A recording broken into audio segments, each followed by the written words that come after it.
ഒരു സംഗതി നാട് നീളെ നടക്കുന്ന വലിയൊരു ആപത്താണ്. അതുപോലെ ഇതുപോലത്തെ വലിയ മൈക്ക്, ആ മൈക്ക് വെച്ചിട്ട് കാണാതെ പഠിച്ച എല്ലാ ദായും അങ്ങോട്ട് ദ്വാരക്കും. കാണാതെ പഠിച്ചതെന്നല്ലാണ്ട് അതൊക്കെ അവിടെ ചെടിക്കളയാ നിസ്കരിക്കുന്നവരുണ്ടാവും. അവർക്കൊക്കെ ശ്വാസം 19 തന്നെ പറഞ്ഞ് എമ്പകി അയ്യാറുമ്പോൾ ജഹ്റു, ആ സമയത്ത് ജഹ്റാക്കൽ കട്ടായമാണ്. എമ്പകി അയ്യാറുമാണ് എന്തിനാകത്തൊരു പേര് പറയും. അങ്ങനെ ഹറാമാവുകയും ചെയ്യാം എന്നൊക്കെ അർത്ഥം വെച്ചാണോ? അത് ശരിയല്ല. എമ്പകി അയ്യാറും നിർബന്ധമായിട്ടും അത് ഹറാമ് തന്നെയാണ്, യാതൊരു സംശയമില്ല. അപ്പോൾ ബാക്കിൽ മുസല്ലീങ്ങളുണ്ടാവും. ആ മുസല്ലീങ്ങൾക്ക് വിശ്വാസം ഉണ്ടാകുന്ന വിധത്തിൽ നിങ്ങൾ ദുആ ചെയ്യാൻ പാടില്ല. ഏർപ്പാടുപോലെ അഭ്യസിക്കും. നിങ്ങൾ നഫ്സിനെ നിങ്ങൾ മയം ചെയ്യണം. അള്ളാഹുവിൻ്റെ പറയും വൈദ്യക്കില്ലാത്തത് ഒരു അസമ്മ. നിങ്ങൾ അസമ്മനല്ല വിളിക്കുന്നത്, അള്ളാഹുവിനാണ്. അതുകൊണ്ട് നിങ്ങൾ മെല്ലെ ദുആ മതി.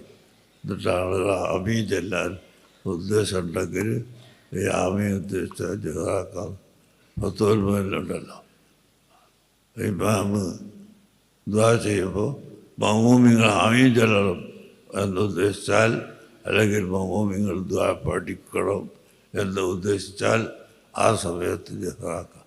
അല്ലെങ്കിൽ ജഹ്റാക്കാൻ പാടില്ല. മുസ്തനുൽ ഇസ്റാറു എന്ന് 19 പറഞ്ഞ മത്തിൻ്റെ സറഹ് നമുക്ക് കാണാവുന്നതാണ്. സിറാക്കാനാണ് സുന്നത്ത്.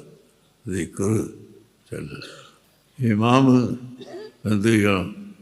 അവർക്ക് യാമനെ ഉപേക്ഷിക്കുന്നത് എഴുതിയിട്ട് എന്ത് നടക്കണമെന്നൊക്കെ ചില ആളുകൾ പറഞ്ഞിട്ടുണ്ട്.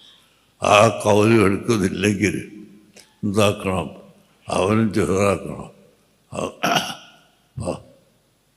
അല്ലെങ്കിൽ മാത്രമേ അവൻ ജഹ്റാക്കാവും എന്ന് പറഞ്ഞാൽ ആ സ്ഥലത്താണ് 19 പറഞ്ഞത്.